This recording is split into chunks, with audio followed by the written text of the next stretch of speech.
Bonsoir, jasage de jeux de rôle pour une petite chronique. Je viens à l'instant de terminer ceci.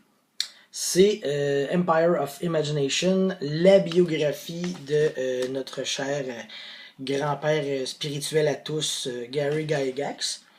C'est l'histoire de sa vie et de sa contribution dans le jeu de rôle. Ceux qui me connaissent savent que je suis pas quelqu'un qui lit beaucoup, mais celui-là, j'ai passé à travers et je suis heureux.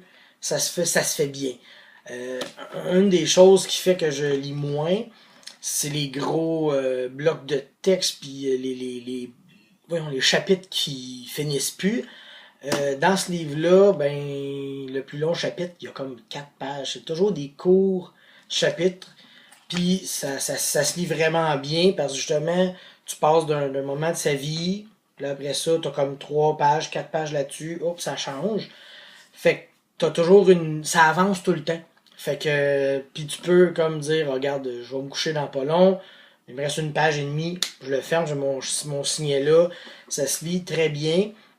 Et bien sûr, c'est, à part, mettons, la mise en page, qu'on pourrait dire, l'histoire, ben c'est sûr c'est intéressant parce que ça commence vraiment quand il était jeune. On voit tout ce qu'il a fait quand il était jeune, quand il est allé visiter des asiles, des affectés, quand il s'est fait péter à la gueule. Toutes des histoires qu'il a vécues quand il était plus jeune, quand il est arrivé à Lake Geneva, qu'il a déménagé là.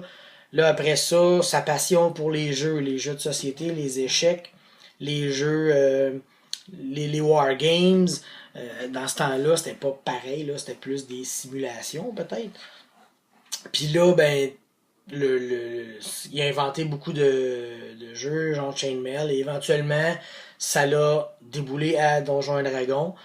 Et là, t'as une partie là-dessus, t'as l'explication, ben, l'histoire de TSR, quand il était là, quand il a parti ça, avec qui, combien de temps, etc. C'est bien détaillé, on comprend ça. T'sais, on voit que ce gars-là, c'est ça. Il faisait ça pour lui en premier. Mais il savait que nous autres aussi, on voudrait de ça. C'était sa vision, c'était un passionné, comme on l'est tous dans ce domaine. Fait que je vous le suggère de le lire. Spoiler, il meurt à la fin. Mais c'est bon, on le sait tous, hein. Mais c'est un livre qui vaut la peine d'être lu. Moi, je l'ai ramassé sur Amazon, je me souviens plus quel prix, ça avait bien de l'allure. Puis je pense peut-être pas le relire parce que quand j'ai lu quelque chose, tu sais, je sais un peu c'est quoi, j'ai pas besoin de le relire. Mais je connais sûrement des gens qui vont aimer lire et le relire parce que toute l'histoire est là au complet. Toute sa montée et toute sa descente et sa remontée et tout ce qui s'ensuit. Fait que je vous dis, Empire of Imagination, ça vaut la peine d'être lu si vous voulez voir une histoire d'un passionné qui crée quelque chose pour nous rendre tous heureux et que l'argent et les conflits ont un peu ruiné à la limite. Mais c'est ça, il y a un survol très rapide de ce qui s'est passé après lui. Tu sais, quand lui il était là jusqu'à Donjon Dragon Advance, mettons, tu sais. Mais Second Edition, 3e, 4e, 5e, il y a un survol très rapide. On le voit parce que c'est vraiment sur lui, c'est pas sur Donjon Dragon, c'est vraiment sur sa vie à lui. Fait que, une dernière fois, je vous le recommande. Euh, je lui donne un plus 5 en tant que c'est un livre plus 5, il est recommandé.